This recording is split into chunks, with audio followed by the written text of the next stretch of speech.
Welcome to Kenton Teaches. Enjoy the video. You begin by confirming your Google account and that Gemini is enabled on your device. This ensures access and syncing.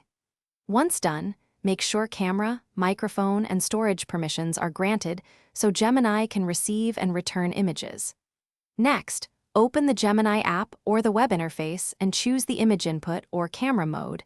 This is the first actionable step to feed a photo. You do this because Gemini needs explicit input and permissions to analyze or fetch images securely and accurately. You now provide the photo, upload from your gallery, or tap the camera button to capture a live image, and then confirm the file. Once uploaded, use Gemini's crop and annotation tools to focus on relevant parts. This helps improve results and reduces noise. After that, select what you want, describe, edit, or search for related images, because the model routes different tasks to different internal pipelines. Make sure to name or tag the image so you can retrieve or reference it later. You finish by reviewing Gemini's output and choosing to save, export, or share the resulting photo.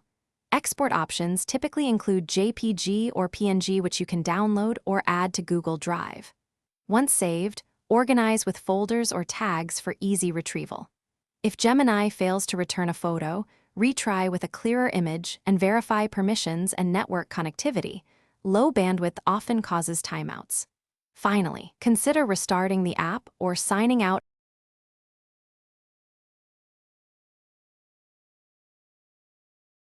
Thanks for watching. Please subscribe if this video was helpful.